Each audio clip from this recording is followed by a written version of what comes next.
From the Understood Podcast Network, this is How'd You Get That Job? A podcast that explores the unique and often unexpected career paths of people with learning and thinking differences. My name is Eleni Matteo, and I'm a user researcher here at Understood. That means I spend a lot of time thinking about how we find jobs we love that reflect how we learn and who we are. I'll be your host.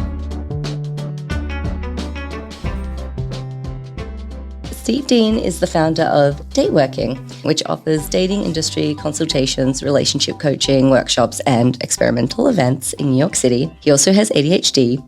So Steve, you're a dating coach and a consultant. What does that mean? Okay, so I guess it starts with helping people navigate the 3,000 plus dating apps that are out there and all of the different possible relationship permutations that they may find themselves in. And so I work with individuals in order to get them either on the right app or just going to or hosting the right events to bring the people they're looking to meet into their lives. I help them craft profiles and make good photo lineups that capture and distill their personality into this weird two-dimensional space we call like the internet of dating things. There's apps, there's services, there's matchmakers. It's across the board. There's so many apps. I have 250 of them that I've made profiles on. I have 150 on my phone. Whoa, 150 apps on your phone.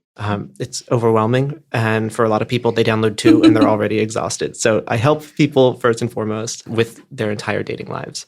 And then when it comes to me getting frustrated with all the apps that I'm using and being frustrated by and seeing my clients get frustrated with, I then turn around to the industry and I say, make better apps.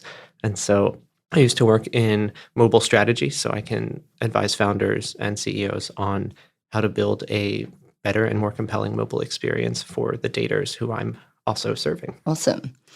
So 150 apps on your phone. How do you keep track of all of that? Honestly, I wish I had a good answer for that. I do bucket them into over a dozen different folders. For me, I have the standout apps that don't have to be in a folder. They're the ones I'll access most regularly, and I find them to be most compelling. And they're usually the ones I'll refer to my clients. But then there's other apps, like some for creativity. So if you're not necessarily looking for your one and only, but you are looking to entertain yourself a bit, there are apps where you can draw a picture as a first message. Rather than having to use any words, you can just send like an artistic rendering of something. That's pretty cool. Then there's apps that are tied more to the instant gratification of like video. And so you can jump right into either like a video or an audio chat room and begin engaging with people. Or you can just use video profiles as the lead. So it's almost like the TikTokification of dating, where you can just scroll through different people's video profiles. And there's just so many possible options for how to engage nowadays with other people in a romantic or even friendly setting. And I honestly wouldn't know quite how to begin because there's so many possible options there. I think there's like an interesting connection between how people think and learn differently and those sort of styles. Is that something that you think about? In terms of the dating apps, I don't think that any dating apps are particularly good for people with ADHD because they're already designed to be hyperstimulating and to keep your attention and to give you almost like that tunnel vision where you can just get stuck swiping forever. So one of the things that I check in with every one of my clients is how they prefer to engage with tech, because some people absolutely hate it. They hate typing. They hate having to record anything. They hate uploading things. And for those people, it's frequently the case that I'll say, let's start with the offline component. Let's start with finding events in your area. Let's start with understanding how your friends refer you to people to possibly date or be romantic with. When it comes to the apps themselves, when people have already established, like maybe they hate hosting events, they're too nervous to attend events, and they're too busy, so they just want to be very passive about it and let the apps do most of the filtering and searching. The question then becomes like, how do you best see yourself getting distilled into that two-dimensional space? So are you better with video? Are you more dexterous with taking good photos? Are you a writer and you really enjoy writing? And so for you, maybe there's a profile with no caps to the number of words you can use to describe yourself. Ultimately, my job here is to ensure that someone has the best possible experience and that they meet the people they're looking to meet. And so part of that experience is knowing, like, how do you interface best with one of the apps that's out there, or maybe a couple. And since there are so many options, it actually makes my job a little bit easier because I typically can custom tailor like someone's experience to an app that really works for them. Yeah, I love that. So How did it all start? What first inspired you to get involved in the dating industry? In 2010, was trying to date on my campus, and I got so overwhelmed by the process of making eyes with people on campus, like identifying people I would be interested in, and then having to go through that process of understanding, are they single? How do I find that out? Do I have to approach them and inconvenience them? And I don't really want to be in the position of just like asking people that all the time, because it feels like an awkward way to even start a conversation. So I went online to OkCupid, and I really enjoyed the process of answering questions about myself and learning more about my preferences through that. But I ended up going on one date, my first ever online date, with a 99% match. And then we got into a 5.5-year relationship from that. And so that was like my first big aha moment, because I realized that dating apps could take literally millions of people from all around you who you otherwise wouldn't see or know anything about their lives, and say instead, here's all the people who are most likely compatible. Here's all the ones who are available right now to respond to a message. Here's all the ones who you're interested in. And it distills a million people down to the one person on the screen. And you went from not knowing anyone around you to having the perfect person right in front of you. But then after college, I moved back to my hometown, which is a 1 square mile town. I go on OkCupid, and there might be 3 total users in my town. I go on Match, maybe 2 more users.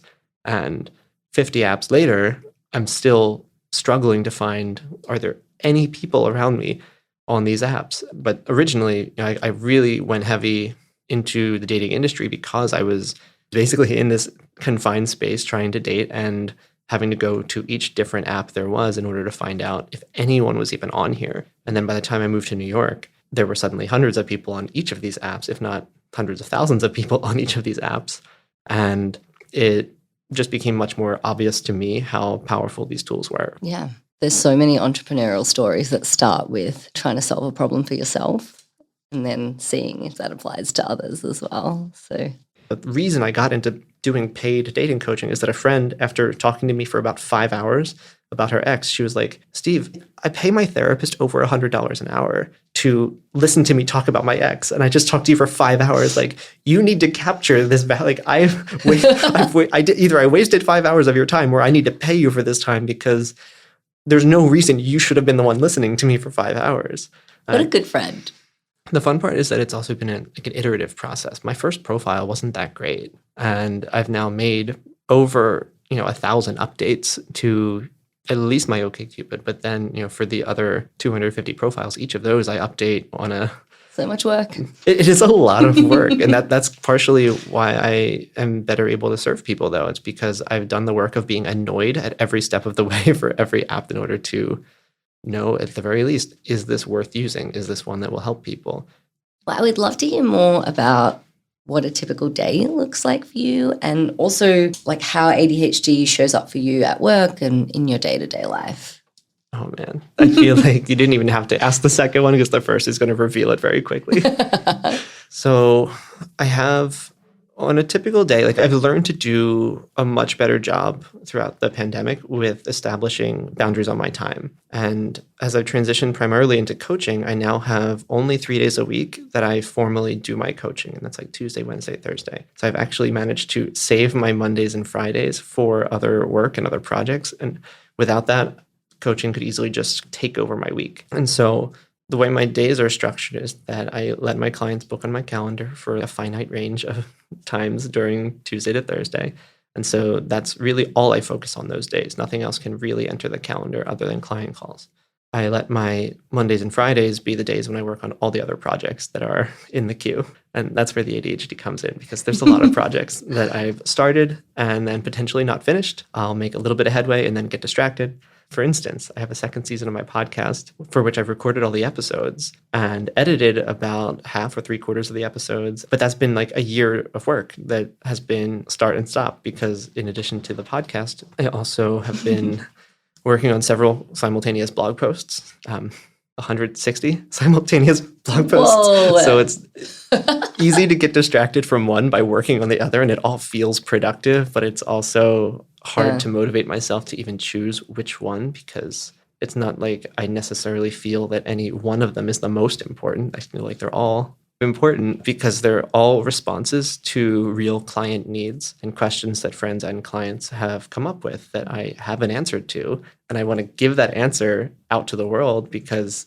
I've solved the problem and it's just a matter of now sharing it. But deciding which one to share, which one to finalize, getting to the point of finalization, that's the real challenge. And that's where the ADHD tends to kick in.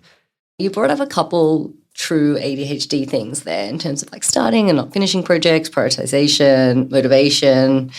For listeners that might not necessarily be aware of why that might be an ADHD thing, do you want to give your own description or how it feels for you to like be experiencing those types of symptoms?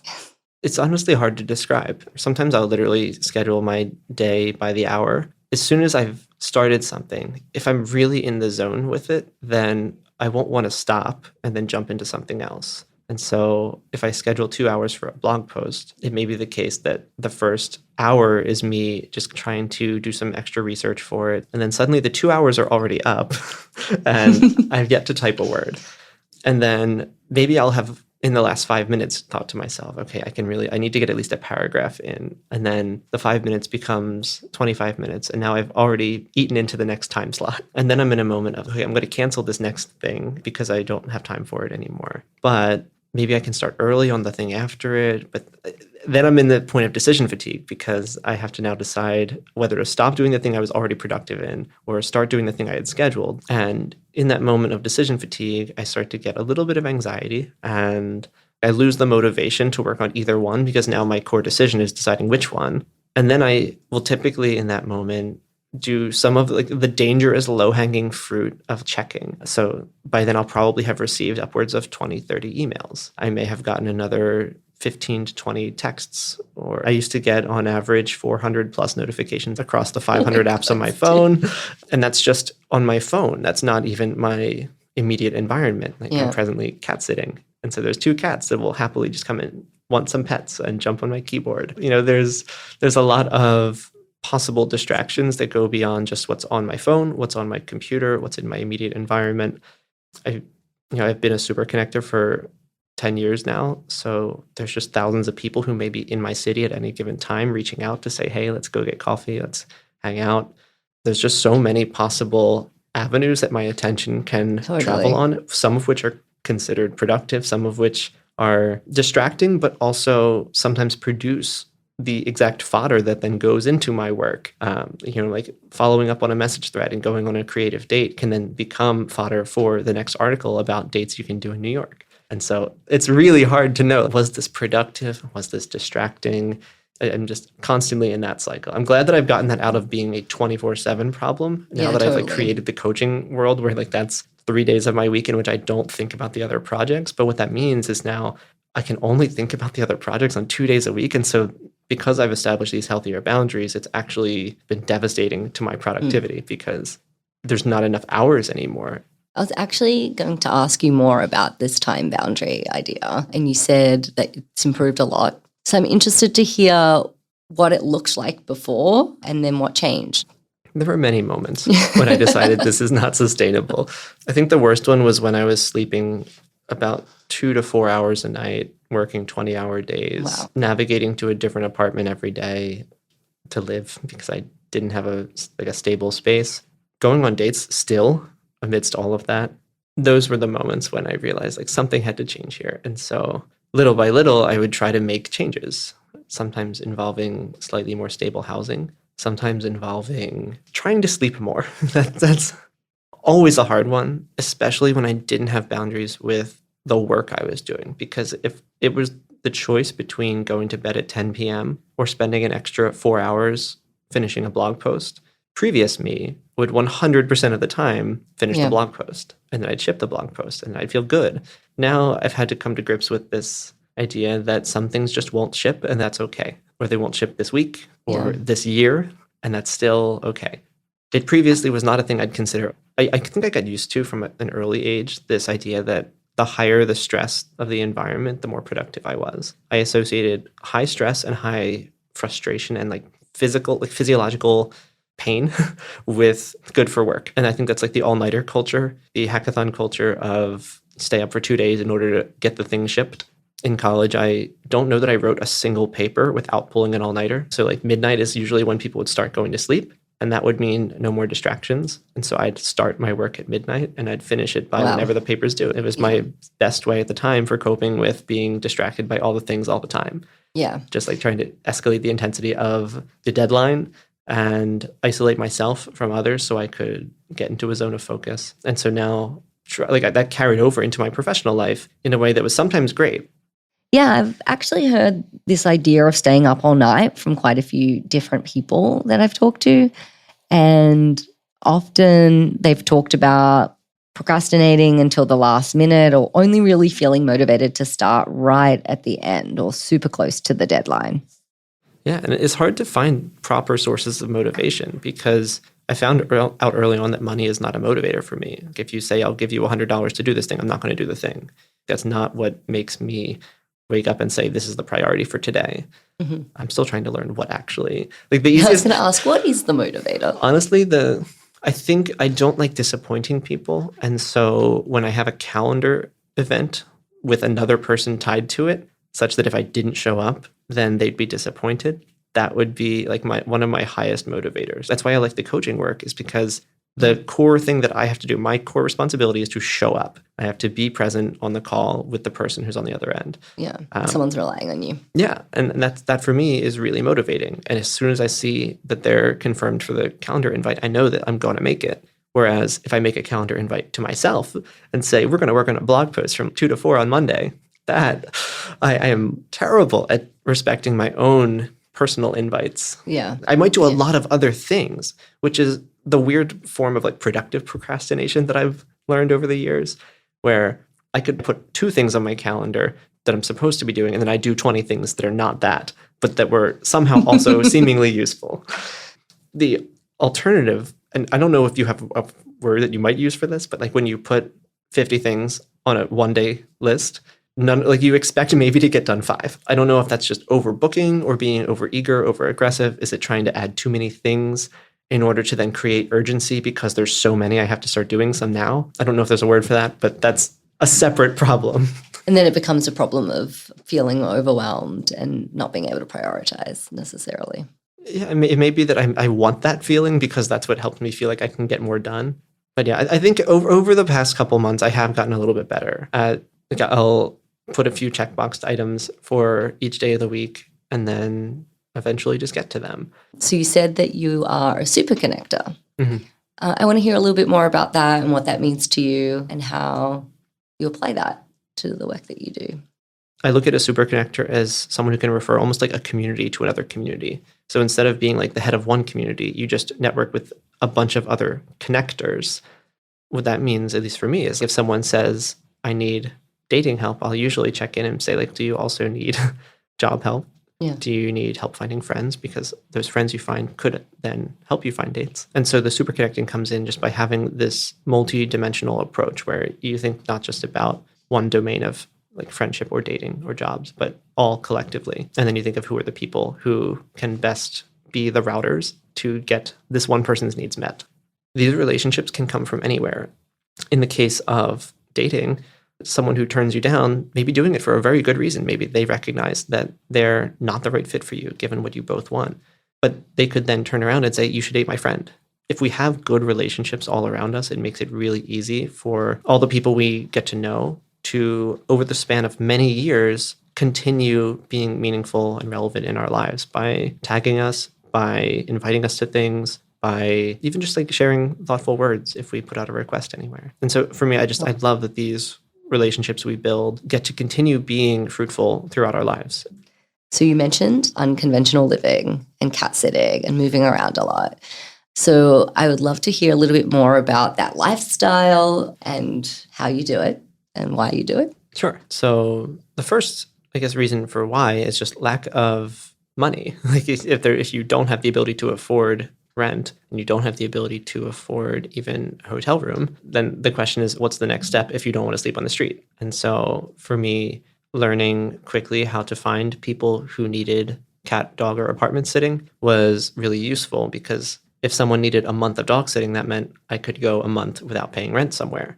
Yeah. It wasn't even like I had an option of paying rent somewhere, because sometimes I lived for several years on less than $7,000 a year. And so I would post on Facebook saying things like, who needs a cat sitter, dog sitter, apartment sitter? And then I'd also ask almost any person I met to just keep me in mind for any time they hear someone say, I need a cat sitter, a dog sitter, an apartment sitter, I'm going away. I want people to associate those words with me so that they can then reach out to me and say, oh, like call Steve. And sure enough, that started happening pretty regularly because I wasn't charging people. And if you wanted like a dog boarding in New York for a week, I think it goes to like $400 or more a week. Wow. And if I can do that for a month, I just save someone $1,600 or more. And for me, I get a place to live for a month. And It's a pretty good exchange. yeah, the challenge is that some people need it for like 3 days. And then the next person is like a 2-hour commute away and they need it for 1 day. And so a lot of my time was spent just doing this arbitrage situation of trying to find out who needs what and when and how do I get there in time. And I didn't have an apartment, so I carried all the things that I owned just in a backpack. And that was a 7-year span where I had over 20 different keys to apartments around the city because some people Wow. needed things at different times. I had some friends just, they moved to a new place and the first thing they do is call me up, hand me a key and say, you'll use this later. And yeah, I felt like the architecture of the Matrix where you have the 100 keys. And that's always been my philosophy is I don't want to impose upon people. I just want to be useful and let the fact that I've oriented my life toward meeting thousands of people and getting to know their needs. You just made me think, Steve, I'm going away in a few weeks. I might have to call you. Do you think your ADHD helps you be a super connector? Honestly, I think it's one of the core reasons why I'm able to do it.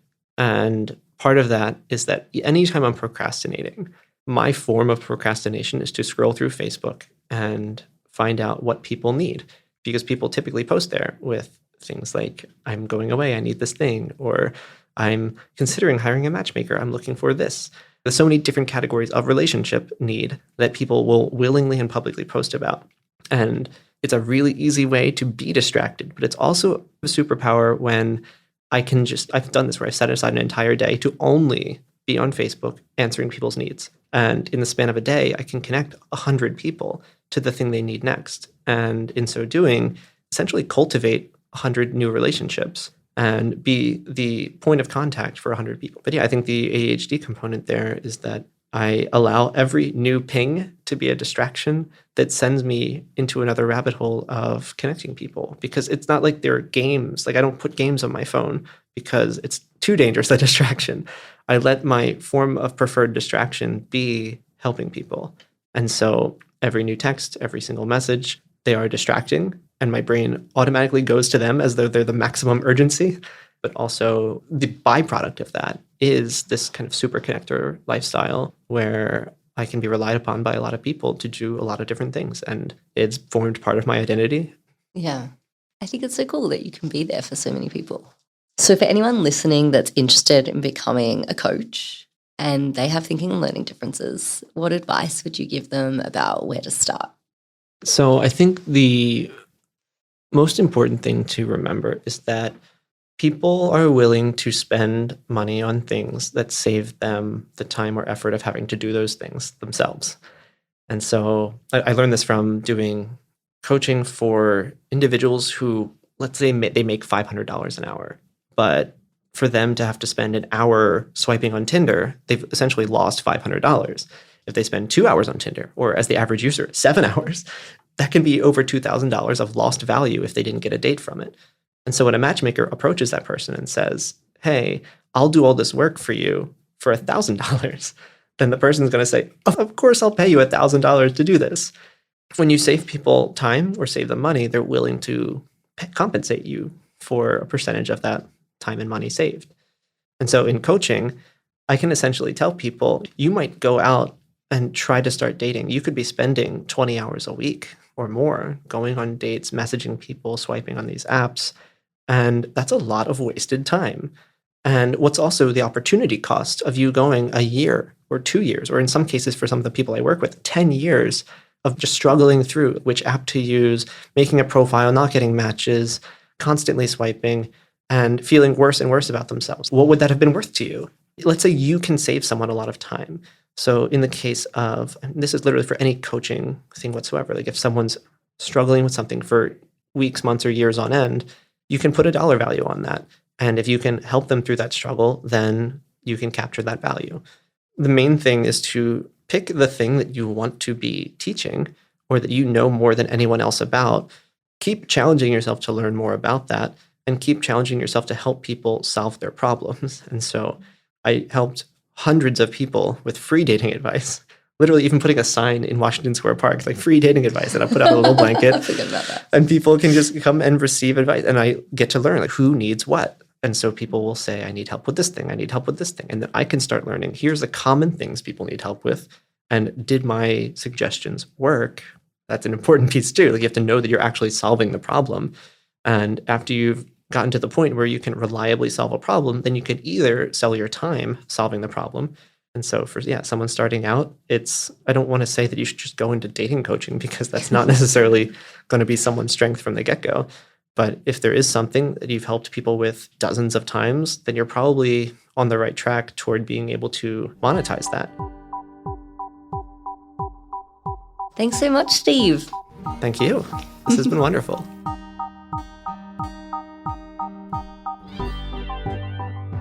This has been How'd You Get That Job, a part of the Understood Podcast Network.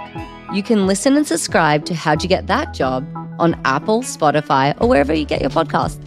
And if you like what you heard today, tell someone about it.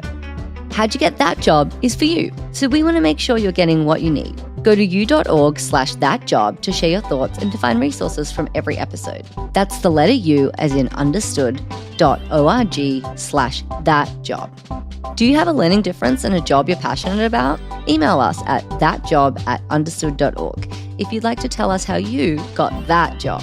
We'd love to hear from you. As a nonprofit and social impact organization, Understood relies on the help of listeners like you to create podcasts like this one to reach and support more people in more places. We have an ambitious mission to shape the world for difference, and we welcome you to join us in achieving our goals. Learn more at understood.org/mission.